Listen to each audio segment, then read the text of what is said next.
also on their way west. At that time, Jefferson was the sixth largest town in Texas. Jefferson played an important role in the early development of the state. It was a great empire around which revolved graceful living, southern charm, prestige, and productivity. The town's bygone glories cannot be forgotten, and today Jefferson is the most elegant reminder of an era long since vanished.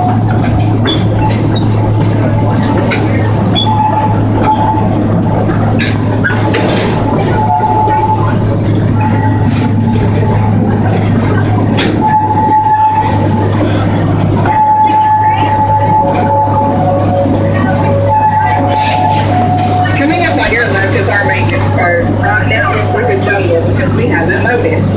This is where we keep the cars we're not currently using, as well as the extra wheels of the train cars.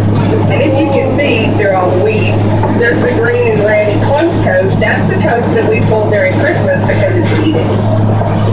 The flat car there, that car was built to carry cannons. We had our steam locomotive that we would push that car and we would fire cannons off of it, but we no longer have our steam locomotive, and that little thing up there just can't push that.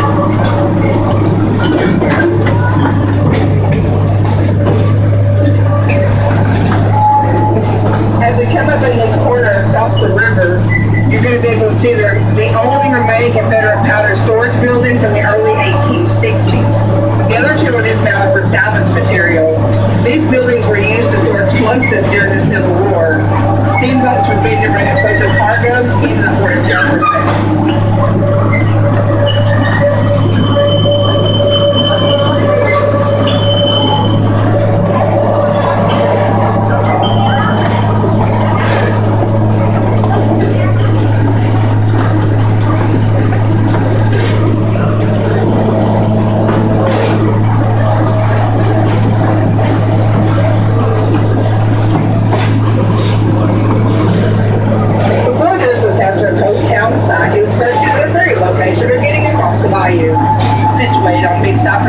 Jefferson early became a riverport town, and in fact has been described as a riverport to the southwest.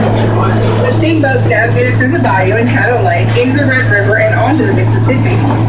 Jefferson was officially incorporated into the Texas legislature March 20th, 1848. The first steamboat reached President Town site early 1845. At that time, there was just one log house visible from the landing, and several more were under construction. Jefferson was the second largest port in the state, a bustling center of commerce, culture, and industry. That is until fires destroyed much of Jefferson in 1868, leaving only the residences surrounding the downtown area. New construction extended to the edge of Big Cypress, and the streets were realigned so that the business streets would intersect at a right angle, and residential streets were moved east to west. By 1869, Jefferson was in its golden age. There was 5 banks, 7 other financial institutions, several insurance companies, and several saloons and gambling halls. The population at that time was an estimate of about 12,000 residents. Commercial goods continued to flow through Jefferson's ports, reaching a worth of $18.5 million in 1872.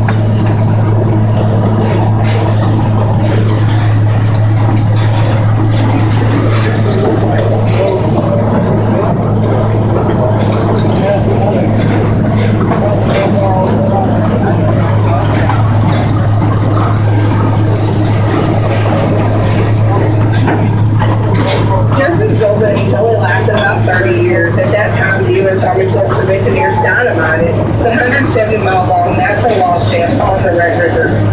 This caused the water level in the bayou and Caddo Lake to drop to where navigation by steamboat was no longer possible.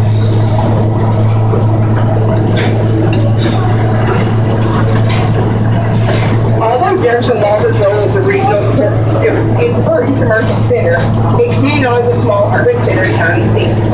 Some steamboat traffic continued, but never amounted to much after 1880. Jefferson's population fell to under 3,000 people in 1900. Several factors contributed to this change. However, the most significant were the destruction of the log jam on the Red River and the arrival of the railroad in East Texas.